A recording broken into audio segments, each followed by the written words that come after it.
ನಾವು ನೋಡಿ ಬೆಡ್ ಮಾಡ್ಕೊಂಡಿದ್ದೀವಿ, ಮಲ್ಚಿಂಗ್ ಮಾಡ್ಕೊಂಡಿದ್ದೀವಿ. ಮಲ್ಚಿಂಗ್ ಮಾಡ್ಕೊಳ್ಳೋದು ಯಾಕೆ ಅಂದ್ರೆ ಬೆಡ್ ಹೈಟ್ ಮಾಡ್ಕೊಂಡಿರೋದು ಯಾಕೆಂದ್ರೆ ಈ ಮಳೆಗಾಲದಲ್ಲಿ ಸ್ವಲ್ಪ ತೇವಾಂಶ ಅವಾಯ್ಡ್ ಆಗುತ್ತೆ.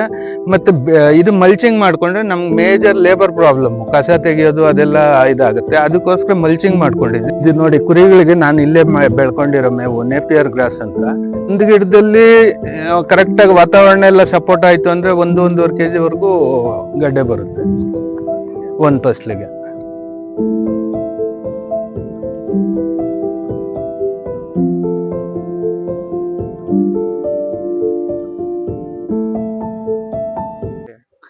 ಇದು ಬದನೆ ಗಿಡ, BT ವೆರೈಟಿ, ಗ್ರಾಫ್ಟೆಡ್ ಪ್ಲಾಂಟ್ಸು. ನಾನು ಎಚ್ ಕ್ರಾಸ್ ಹತ್ರ ಒಂದು ನರ್ಸರಿ ಇದೆ, ಅವ್ರ ಹತ್ರ ತಂದು ನೆಟ್ಟು 1.5 ತಿಂಗಳಾಗಿದೆ. ಈಗ ಎಲ್ಲ ಹೂವು ಕಾಯಿ ಸ್ಟಾರ್ಟ್ ಆಗ್ತಾ ಇದೆ. ಒಳ್ಳೆ ವೆರೈಟಿ ಇದು. ಮತ್ತೆ ಇದಕ್ಕೆ ಮುಖ್ಯವಾಗಿ ಬರುವಂತ ಇದು ಅಂದ್ರೆ ಡಿಸೀಸು ಇಲ್ಲ ಪ್ರಾಬ್ಲಮ್ಸ್ ಅಂದ್ರೆ ಹುಳ, ಮೇಜರ್ ಆಗಿ ಹುಳ ಮತ್ತೆ ಟ್ರಿಪ್ಸ್ ಇದಾಗುತ್ತೆ. ಅದಕ್ಕೆ ಟೈಮ್ ಸರಿಯಾಗಿ ಔಷಧಿಗಳು ತಂದು ಹೊಡ್ಕೊಂಡ್ರೆ ಒಳ್ಳೆ ಇಳುವರಿಗಳು ಸಿಗುತ್ತೆ. ನೋಡಿ ಯಾವ ತರ ಹೂವು ಬಿಟ್ಟಿದೆ, ಹೂವು ಪಿಂದೆ ಎಲ್ಲ ನೋಡಿ.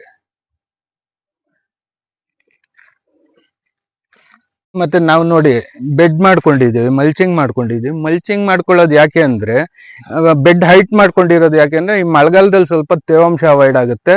ಮತ್ತೆ ಇದು ಮಲ್ಚಿಂಗ್ ಮಾಡ್ಕೊಂಡ್ರೆ ನಮ್ಗೆ ಮೇಜರ್ ಲೇಬರ್ ಪ್ರಾಬ್ಲಮ್, ಕಸ ತೆಗೆಯೋದು ಅದೆಲ್ಲ ಇದಾಗುತ್ತೆ. ಅದಕ್ಕೋಸ್ಕರ ಮಲ್ಚಿಂಗ್ ಮಾಡ್ಕೊಂಡಿದ್ದೀನಿ. ಮಲ್ಚಿಂಗ್ ಮಾಡ್ಕೊಂಡ್ರೆ ನಮ್ಗೆ ನನ್ಗೆ ಅನುಕೂಲ ಅಂದ್ರೆ ನೀರು ಎಷ್ಟು ಬೇಕೋ ಅಷ್ಟು ಲಿಮಿಟೆಡ್ ಆಗಿ ಕೊಡ್ಬೋದು. ಅದೇ ನಾವು ಮಲ್ಚಿಂಗ್ ಮಾಡಿಲ್ಲ ಅಂದ್ರೆ ಜಾಸ್ತಿ ಬೇಕಾಗುತ್ತೆ ನೀರು. ಮತ್ತೆ ಇದು ಅಷ್ಟೇ, ಕಸ ಸಿಕ್ಕಾಪಟ್ಟೆ ಕಸ ಬರುತ್ತೆ. ಕಸ ಬಂದಾಗ ಲೇಬರ್ ಪ್ರಾಬ್ಲಮ್ ಮೇಯ್ನು. ಈ ಕಸ ಬಂದಾಗ ನಾವು ಫರ್ಟಿಲೈಸರ್ಸ್ ಕೊಡೋದಕ್ಕಾಗಲ್ಲ. ಈ ಮಲ್ಚಿಂಗ್ ಮಾಡ್ಕೊಂಡು ಅಂದ್ರೆ ನಾವು ಯಾವ ಟೈಮಲ್ಲಿ ಬೇಕಾದ್ರೂ ಗೊಬ್ಬರಗಳು ಸಪ್ಲೈ ಮಾಡ್ಕೋಬಹುದು ಡ್ರಿಪ್ ಅಲ್ಲಿ.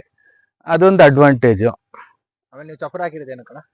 ಇದು ಹೈಟ್ ಬೆಳೆಯುತ್ತೆ, ಸುಮಾರು 6-7 ಅಡಿವರೆಗೂ ಹೈಟ್ ಬೆಳೆಯುತ್ತೆ.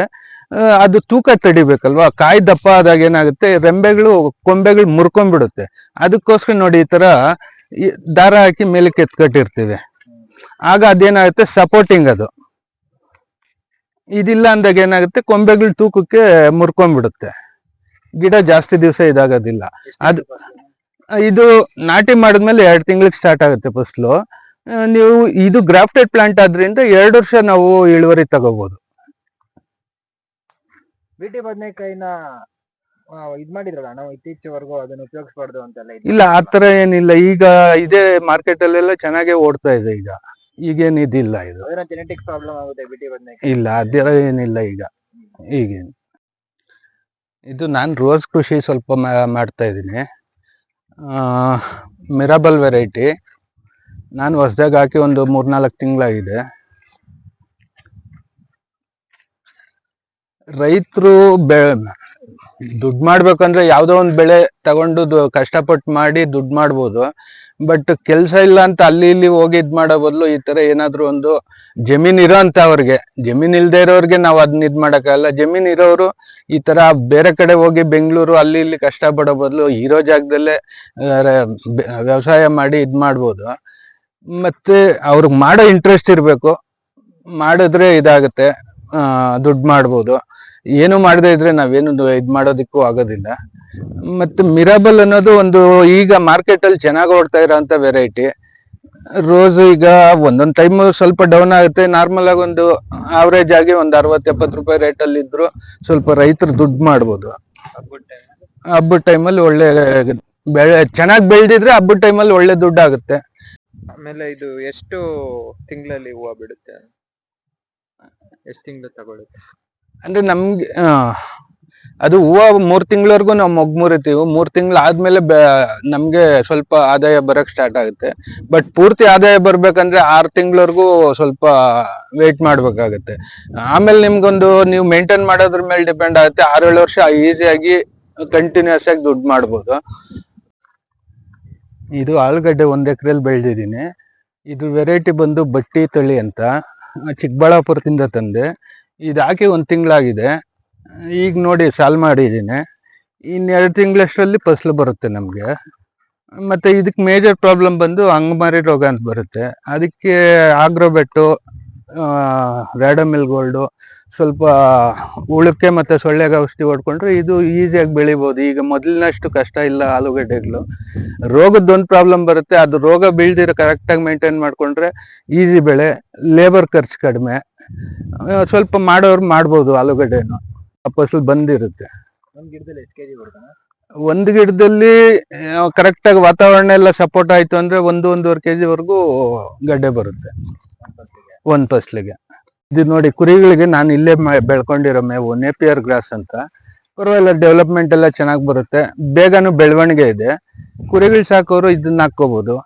ಮತ್ತೆ ನೋಡಿ, ನಾನು ತೋಟದ ಸುತ್ತೂರು ಬೇವಿನ ಗಿಡಗಳು ಹಾಕೊಂಡಿದ್ದೀನಿ.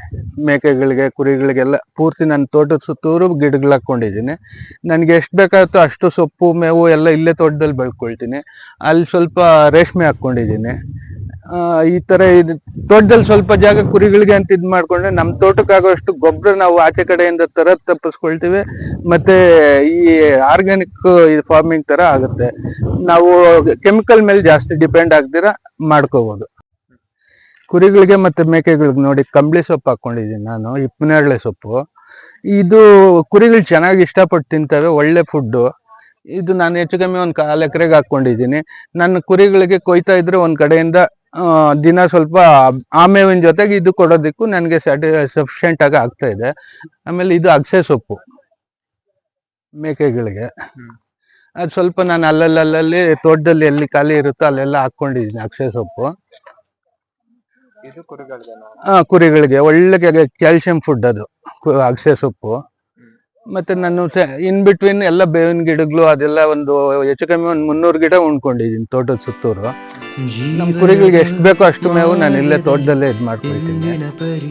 ಕಲ್ಪನೆಯ ಪಾರಿಯೇ